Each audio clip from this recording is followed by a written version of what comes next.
Film का starting scene जमीन के ऊपर बादलों के व्यू से शुरू होता है और एक डेथ नरेटर मेल वॉइस आती है कि कोई भी हमेशा जिंदा नहीं रहता, खवा वो कितनी ही कोशिश क्यों ना कर ले। मेरी नसीहत ये है कि जब वक्त आता है तो पैनिक नहीं होना चाहिए। अब एक ट्रेन बर्फ के एरिया से गुजरती दिखाई देती है और इसमें मेन कैरेक्टर लीजल बैठी होती है। ये एरा नाजी जर्मनी के दौर वर्ल्ड वॉर 2 का होता है। लीजल अपने छोटे भाई की डेथ ट्रेन में देखती है जिसको एक जगह रुककर दफना दिया जाता है।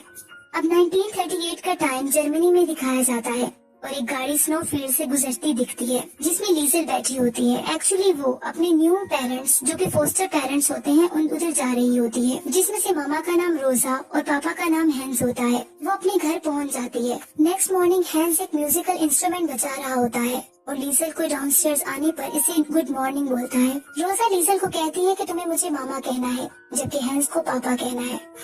थोड़ी देर में दरवाजा खटखटाता है कोई और एक बच्चा होता है जिसका नाम रूडी होता है जो बाद में लीजल का बेस्ट फ्रेंड बन जाता है। लीजल रूडी के साथ स्कूल जाती है। जब रूडी और लीजल स्कूल पहुंच जाते हैं और क्लासरूम में जाते हैं तो सब बच्चे खड़े होते हैं टीचर के सामने। टीचर लीजल से नाम पूछती है और इसको चॉक देती है ताकि वो बोर्ड पर अपना नाम लिख सके। लीजल को लिखना और पढ़ना नहीं आता, इसलिए वो 3 क्रॉस लगा देती है बोर्ड पर जाकर, जहाँ से पता चलता है कि लीजल को लिखना नहीं आता। सब बच्चे हंसने लगते हैं लेकिन टीचर सबको साइलेंस बोलती है और लीजल को सीट पर जाने का कहती है। इसके बाद लीजल घर आ जाती है। इसकी मदर लीजल को अंदर ले जाती है। नाइट टाइम में इसका फादर हैंस गुड नाइट कहता है और लीजल के पास एक किताब देखता है। हैंस कहता है कि यह रियलिटी में तुम्हारी है। लीजल कहती है ये किताब हमेशा से मेरी है, ये मेरे भाई की है।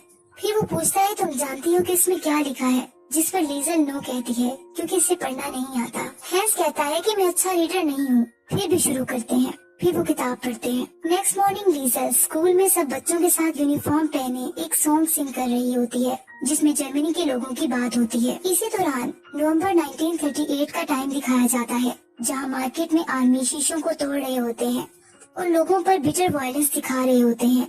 हर जगह स्ट्रीट में पेजेस बिखरे होते हैं। अब एक जगह के और एक घर का दरवाजा कोई खटखटाता है और एक नया किरदार इंट्रोड्यूस होता है जिसका नाम मैक्स होता है। वो ज्यू होता है यानी यहूदी होता है। वहाँ से वो सोल्जर से बचकर निकल जाता है। फिर दोबारा लीजल का घर दिखाया जाता है जहाँ लीजल का फादर हैंस इसको रीड करना सिखा रहा होता है और ये भी कहता है कि अगर मैं मर गया तो मुझे यकीन दिलाओ कि वो मुझे सही दफनाएंगे और मुझसे प्रॉमिस करो। फिर हैंस इससे बुक ले लेता है और कहता है कि मेरे साथ आओ, तुम्हारे लिए एक सरप्राइज है। वो लीजल को बेसमेंट में ले जाता है जहाँ दीवारों पर अल्फाबेट्स और वर्ड्स लिखे होते हैं। वो बताता है कि ये डिक्शनरी है और उसको चौक देता है और उसको कहता है कि तुम इन अल्फाज को यहाँ लिख सकती हो। लीजल बहुत खुश हो जाती है क्योंकि इसे पढ़ने लिखने का शौक होता है। लीजल थैंक यू पापा बोलती है। इसके बाद दरवाजा कोई खटखटाता है और हैंस को घर लेने आता है। लीजल को हैंस आवाज देता है कि जल्दी आओ वरना हम परेड मिस कर देंगे। नाइट टाइम होता है। सब लोग, पूरे टाउन के लोग एक जगह जमा हो जाते हैं जहाँ एक आर्मी ऑफिसर स्पीच कर रहा होता है। वो कहता है कि नेशनल सोशलिस्ट रेवोल्यूशन के दौरान हमारी नेशन कम नहीं होनी चाहिए। हमारा डिटर्मिनेशन अपने आप को मोरली और इंटेलेक्चुअली साफ करना है। एजुकेशन, थिएटर, फिल्म्स, लिटरेचर और प्रेस ये सब सपोर्टिंग पिलर्स हैं जो कि हमारी नेशन की शख्सियत को एक अलग शेप दे सकते हैं। यही वजह है कि आज रात हम सब इकट्ठे हुए हैं ताकि हम अपने आप को इंटेलेक्चुअल डर्ट से आजाद कर सकें। फिर वो दरमियान में बुक्स के ढेर को आग लगा देते हैं और वो कहता है कि हमें इलनेस को जड़ से उखाड़ना है जिसने जर्मनी को इन्फेक्टेड किया हुआ है पिछले 20 सालों से। हम अपने दुश्मनों से फाइट करेंगे अगर जंग होती है और हम अपने फ्यूचर के लिए खड़े होंगे जब तक हमें आखिरी फतह न मिल जाए। इस तरह की वार हमारे एनिमीज को खत्म कर देगी। लीसा सब गौर से सुन रही होती है और सारे लोग साथ में आवाज लगा रहे होते हैं। ऑफिसर ये भी कहता है कि ये कम्युनिस्ट और यहूदियों को हम खत्म कर देंगे। फिर वो आवाज लगाता है ग्रेट जर्मन अडोल्फ हिटलर। फिर सब लोग एक हाथ सीधा कर एक सॉन्ग सिंग करने लग जाते हैं। थोड़ी देर में सब वहाँ से चले जाते हैं। लीजल वहाँ जाती है जहाँ बुक्स चल रही होती हैं और वहाँ जमीन पर गिरी एक बुक उठाकर अपने कोट में छुपा लेती है। हैंस वहाँ आ जाता है और कहता है कि मैंने तुम्हें मुझसे चर्च में मिलने को कहा था। लीजल सॉरी पापा बोलती है। हर जगह बुक्स के पेजेस बिखरे होते हैं। फिर लीजल को कफ होने लगती है क्योंकि हल्की जली हुई बुक इसके कोट में होती है।